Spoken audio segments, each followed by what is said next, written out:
Hey guys, it's the Investment Guru here. Today we'll be covering a brief recap of the first Phoenix Capital AMA of March. This will be very limited with information, but displays a good summary. So first we've got a team update. So Eric, the co-owner at PCC, has now been fully doxed to the community. Link will be in the description for his LinkedIn.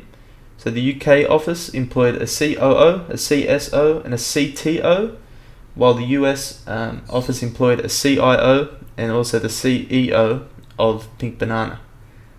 Another thing to note was their LinkedIn profiles will be added to the site or the app within the next 24 hours. So that's both Eric and Luke. So project announcements.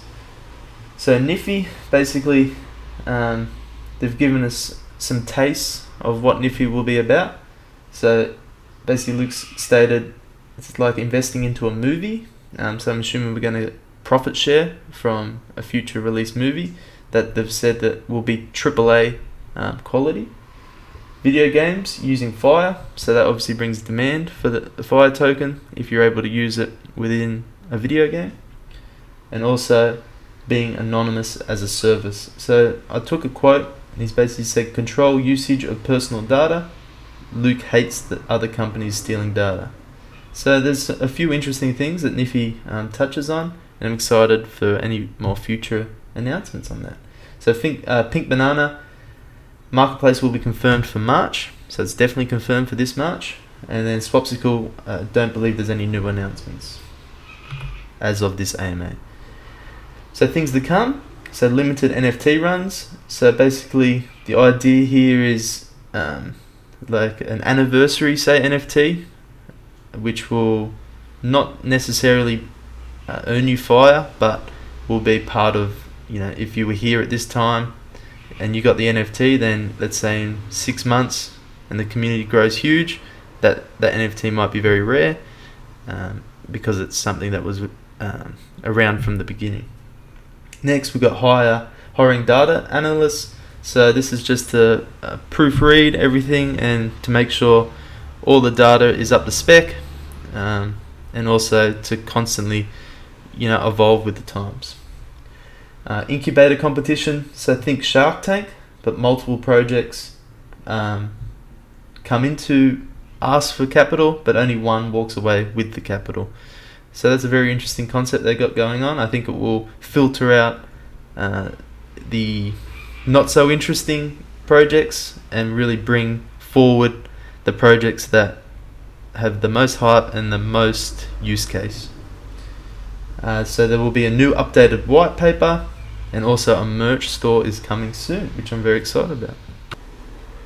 Alrighty, so to address sustainability, 33 million maximum NES has been correctly adjusted to 3.3 million NES due to a mistake in carrying over the correct number. So it's a harmless mistake, but at the same time, the mass and the sustainability still applies and was basically just a typo. So at the current growth rates, this number will not be hit for another 32 years. So I think it was around the 3% mark today, the growth rate. So if it maintains at that, and we don't create an excess of NES, we should be around for another 32 years. But obviously that will change, and if we start bringing in more income, these numbers change. But it gives you an idea. If we stay at the exact same rate we're good for another 32 years. There was a firm confirmation that rewards are not being reduced any time for the foreseeable future. The cutting rewards part was thought of before the project was live because they were able to use examples from other projects, and that's why the project has remained sustainable, maintaining such essentially a high runway.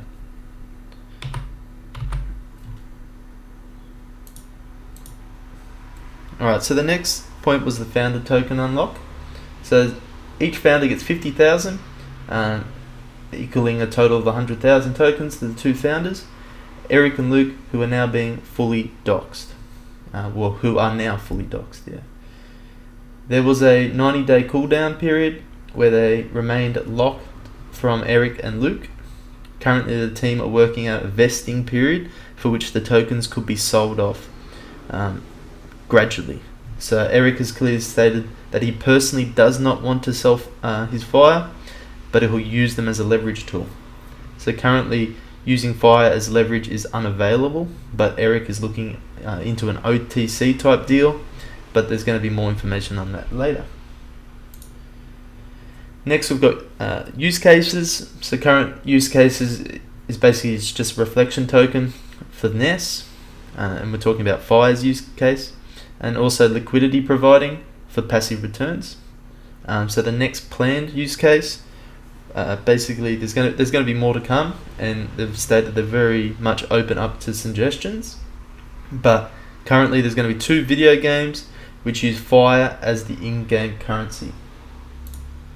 So additional information that I picked up, AVAX Validator will not be for ROI, but it will help strengthen the AVAX network for the FIRE protocol. I don't know too much about it. I believe it's like an RPC, so it gives you your own highway essentially to make a transaction, which is a crucial thing for the goal of FIRE. Having multiple master NFTs will not have a special bonus for whitelisting. So if you have 1, you had 5, you had 10, doesn't really matter. You will just come under the classification as a master NFT holder, no matter how many you've got. And then a community member by the name TH Mick has donated the PhoenixCommunityCapital.com URL to the team. I thought this was awesome. It happened live in the AMA. I don't believe the team knew that was going to happen. But yeah, his link is in the description below. He's a very small channel, I think. Twitter. But yeah, go give him some love. He really helped out the community. I think this will be big for the future. Alrighty guys, so that's about it. I hope you guys enjoyed the recap. If this is something you guys want more of, let me know in the comments below. I read and reply to everything and I'm happy to help or improve. Thanks very much.